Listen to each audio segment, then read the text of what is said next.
page number 67, unit 3.3, Truth, English Workshop. Question number first. Read the poem aloud and recite it with proper rhythm. ही कविता मोठ्याने वाचा आणि योग्य चालीवर कविता म्हणा किंवा गा. Let's read the poem. Sticks and stones may break my bones, but words can also hurt me. Stones and sticks break only skin, while words are ghosts that haunt me. Second stanza. Slant and curved the fall were swords to pierce and stick inside me. Bats and bricks may etch through bones, but words can mortify me. Next stanza. Pain from words has left its scar on mind and heart that's tender. Cuts and bruises now have healed. It's words that I remember. It's words that I remember. In this way, you can read this poem and you can apply any rhythm which you think good for the poem. तुमच्या आवडीची किंवा कवितेला साजेशी अशी चाल तुम्ही लावा आणि त्या चालीवर ही कविता म्हणा किंवा गा. Question number 2. Find from the poem 2 lines each that contain the following figures of speech. कवितेतनं अशा 2 ओळी शोधा की ज्यांच्यामध्ये खालील अलंकार आपल्याला सापडतात. ए. अलिटरेशन. अनुप्रास हा अलंकार कोणत्या ओळीत सापडतो? So the lines are sticks and stones may break my bones and bats and bricks may ache through bones. These are the 2 lines. Alliteration means अनुप्रास की ज्याच्यामध्ये पहिला ध्वनी याची पुनरावृत्ती होते, पहिल्या ध्वनीची फक्त.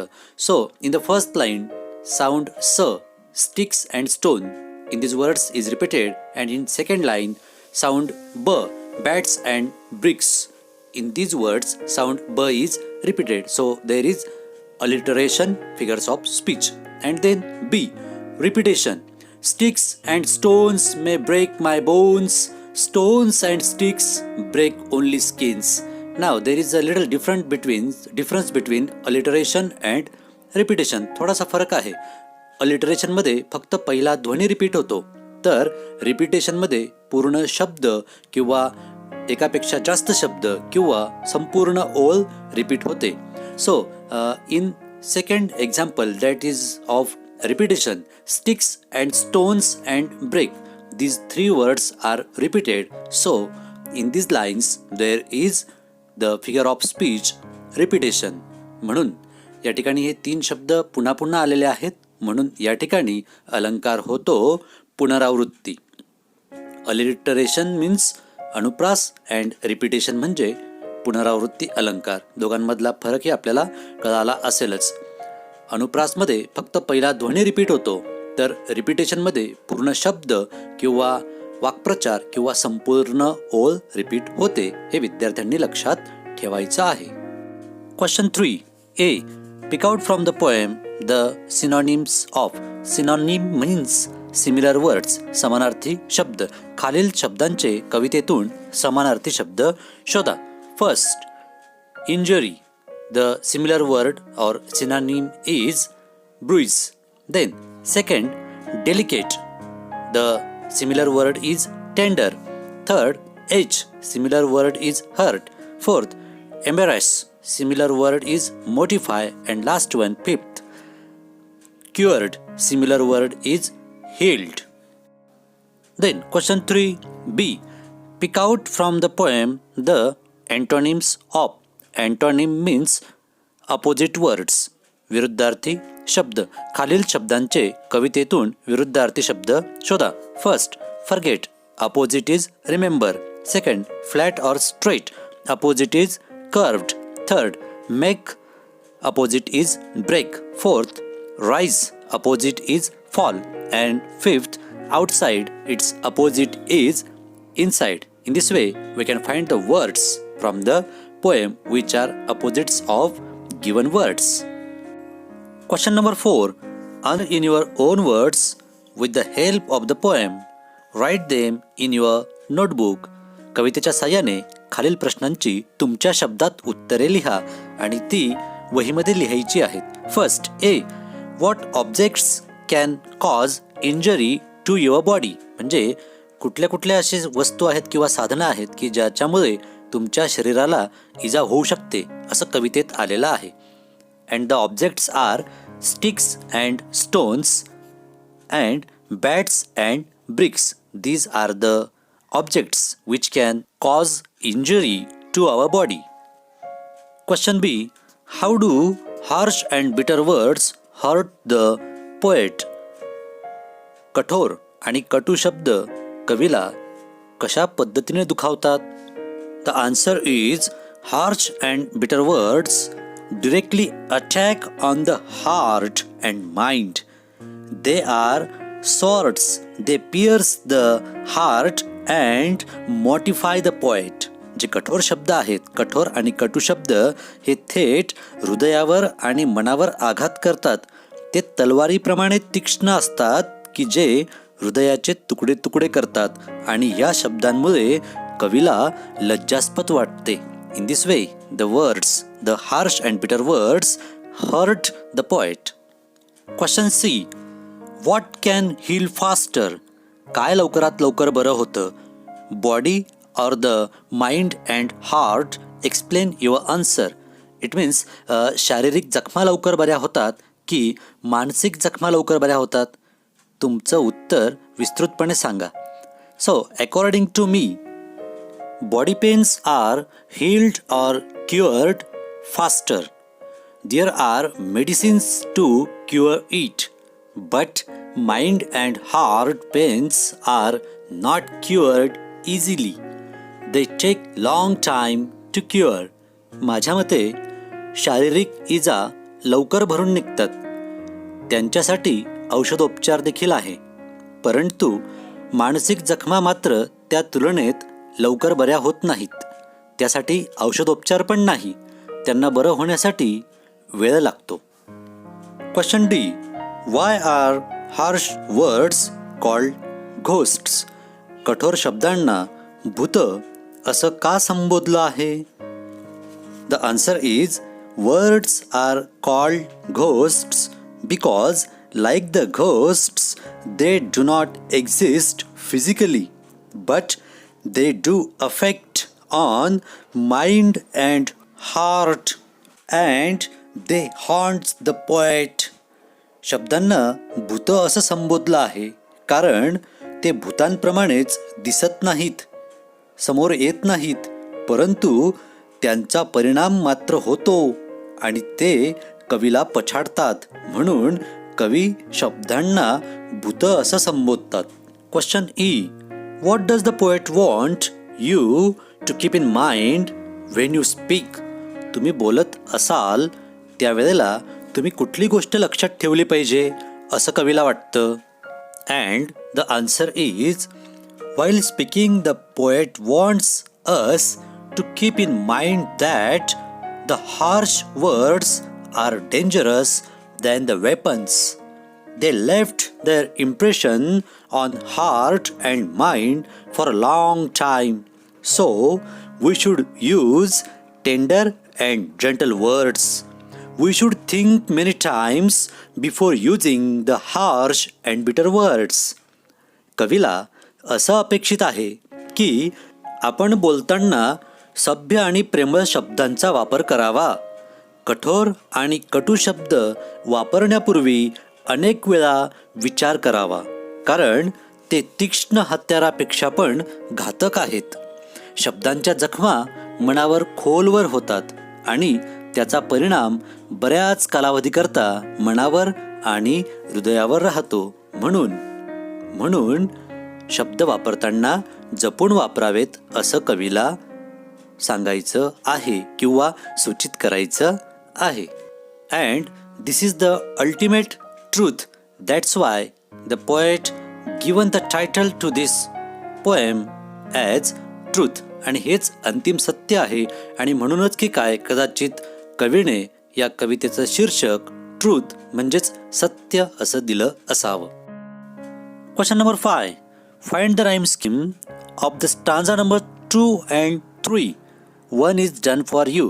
Actually we have done it in warming up chit chat. Warming up चिटचॅटमध्ये जर तुम्ही पाहिलं असेल तर तुम्हाला अगदी छानरित्या कळालं असेल की पहिल्या स्टांजाची रायमिंग स्कीम, यमक योजना आपण कशी शोधली ती दिलेली आहे ABCB. So let's see stanza number 2, दुसऱ्या स्टांजाची रायमिंग स्कीम बघूयात. ही रायमिंग स्कीम बघताना the last words of each line, प्रत्येक ओळीतला शेवटचा शब्द बघितला जातो. And these words are sort, me, bones and me. आता प्रत्येक कडव्याची रायमिंग स्कीम लिहिताना AB पासून सुरुवात करावी लागते, ABCD पासूनच, पहिल्या अक्षरापासूनच प्रत्येक कडव्याला, हे पण लक्षात घ्या. सो पहिला वर्ड आहे सोर्ट्स, त्याला आपण नाव दिलं A. दुसरा शब्द आहे मी. आता हा शब्द सोर्ट्सची याचा यमक जुळत नाही, हा नवीन झाला म्हणून याच्यासाठी शब्द वापरला बी, अक्षर वापरलं बी. तिसरा शब्द आहे बोन्स, हा शब्द वरील दोन्ही शब्दांशी याचा यमक जुळत नाही म्हणून याच्यासाठी आपण अक्षर वापरलं C. And the last word is me. आता हा शब्द आहे तो दुसऱ्या ओळीशी याचा यमक जुळतो, मी मी, म्हणून दुसऱ्या ओळीतल्या शेवटच्या शब्दासाठी जे अल्फाबेट वापरलं तेच अल्फाबेट आपल्याला या शब्दासाठी सुद्धा वापरावं लागेल आणि ते आहे बी. म्हणून याची पण राईम स्कीम झाली ABCB. Then comes the last stanza, त्यानंतर येतो शेवटचा तिसरा स्टांजा, तिसरं कडवं. यात पण आपण शेवटचेच शब्द बघणार आहोत प्रत्येक ओळीतले. And they are scar, tender, healed and remember. नाव फर्स्ट वन स्कार, त्याला आपण अक्षर दिलं A. देन टेंडर, हा शब्द वरच्याशी याचा यमक जुळत नाही म्हणजेच हा नवीन झाला, याला अक्षर दिलं B. Third word is healed, हा शब्द वरच्या दोघही शब्दांशी यमक याचा जुळत नाही, हा नवीन झाला म्हणून याला अक्षर दिलं C.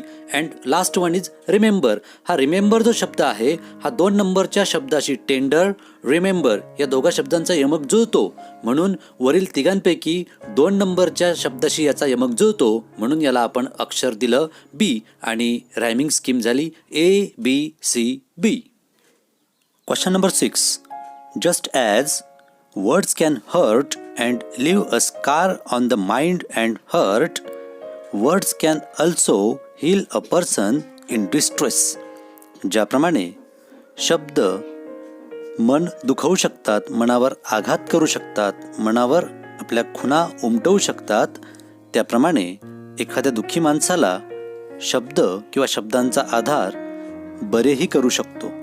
Write in an experience of your own which proves that kind words relieve distress. प्रेमळ शब्दांमुळे दुःख बरे होऊ शकते हे दर्शवणारा तुमचा स्वतःचा एखादा अनुभव लिहा. Let me explain an experience. मी तुम्हाला एक अनुभव सांगतो. My friend Amit is a very good natured boy. He always helps other, but in our school there are some mischievous boys who always trouble Amit. So he got upset. When I asked Amit about his nervousness, he told me the reason. Then I told Amit to avoid them. I told Amit about his good qualities and deeds. I showed Amit how other students as well as teachers respect him. After that, Amit avoided and neglected that mischievous boys. He kept on his good deeds. My tender words and gentle words brought his confidence back. Then he lived happily and joyfully. In this way, you can also share your on experience of the good words. अशा पद्धतीने तुम्ही सुद्धा तुमचा एखादा स्वतःचा अनुभव की तुमच्या प्रेमळ शब्दांमुळे एखाद्या व्यक्तीत त्याचा आत्मविश्वास परत आला असेल आणि त्याच्यामुळे त्याच्या जीवनात आनंद आला असेल असं एखादं उदाहरण तुम्ही द्यायचं आहे. Then question number 7. Complete the following. खालील मुद्दे पूर्ण करा. First, the title of the poem, Truth. The poet of the poem, Barry Wade. The theme of the poem, words are gentle, tender, as well as they are harsh and bitter. Then number of stanzas, 3. Rhyming scheme. Each stanza have same rhyming scheme, ABCB, ABCB, ABCB. Figure of speech. There are 3 figures of speech used there: alliteration, repetition, and metaphor. And the last one, the line I liked. I liked the line. That is, cuts and bruises now have healed. Its words I remember. So you can choose any line that you like. But I like this line, so I wrote it down. Question number 8. Summarize the poem in short in your own words. कवितेचा सारांश तुमच्या स्वतःच्या शब्दात लिहा. Consider these points to summarise the poem. आणि ही कविता, या कवितेचा सारांश लिहिताना खालील मुद्द्यांचा त्यात समावेश करा. खालील मुद्दे लक्षात घ्या. We can summarize the poem as follow. Question number 8. Summary. The name of the poem is Truth. Its poet is Barry Wade. He is the speaker in the poem. The poem is addressed to the readers. In the first stanza, the poet is saying that words also hurt him. They are more dangerous than the other objects. In the second stanza, the poet explained that the words affect on heart and mind. They motivate the poet. In the last stanza, the poet said that the impression of the words remain for a long time. The signs on the body are cured, but poet remember the words. We can conclude the summary with the last paragraph that through the poem, the poet wants us to say that we should use gentle and tender words while speaking. We should not use harsh and bitter words. We should think many times before using harsh and bitter words for anyone.